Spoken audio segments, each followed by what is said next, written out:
I made a list.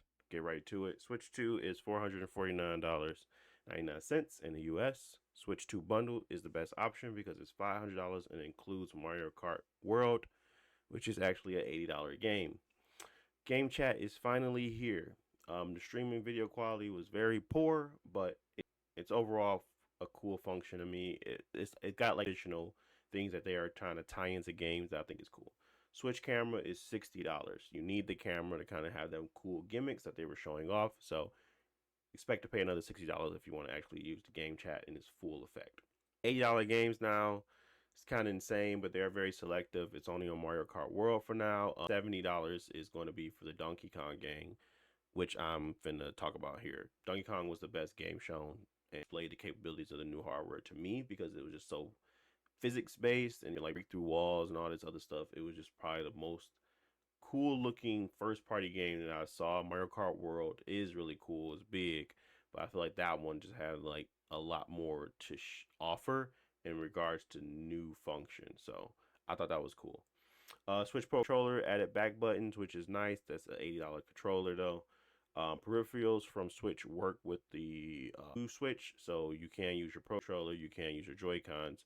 You won't be able to charge the Joy-Cons on your new, obviously on the Switch 2, but you can get a dock and charge those.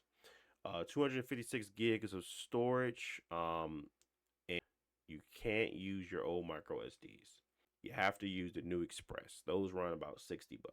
Game key cards are not as bad as we thought. It's more of a cheap option for small developers to get shelving in places. I don't know about all that, but basically most Nintendo games will still come on the physical card, so you don't have to download it and you're just getting a blank key card. Something totally different that they're introducing for small developers.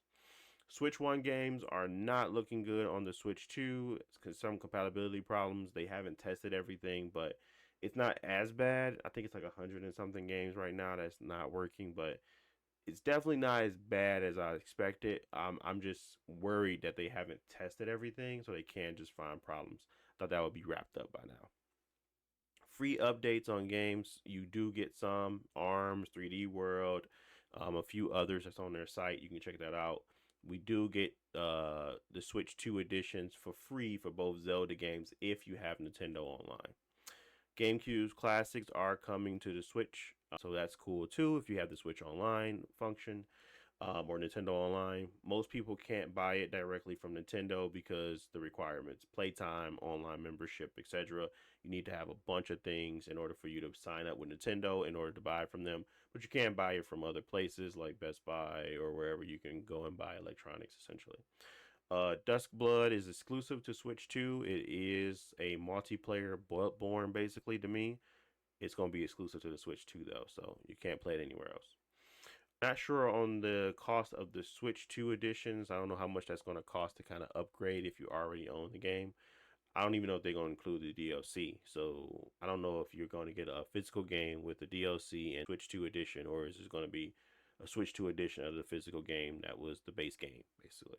So I don't know about that. So if you were trying to get Zelda with the DLC, you might just get Zelda in the Switch 2 edition. You got to buy a DLC again, so it might be even more expensive.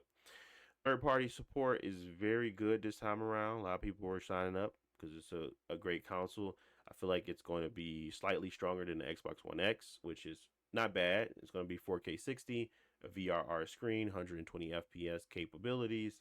That's not bad, especially for Nintendo. I didn't see any NVIDIA features, which I was watching Digital Foundry. They didn't find anything either. So I don't think that they actually are going to have any NVIDIA features off the gate, or maybe they just haven't showed anything yet, but no NVIDIA features as of now. Which I mean NVIDIA features, I'm talking about all of their suite of DLSS and upscaling and blah, blah, blah. Nintendo Switch 2 Welcome Tour is a paid experience. Welcoming you to the Nintendo Switch is a paid experience. You have to pay for that. Still no updates on Bayonetta 3 running better on the console. So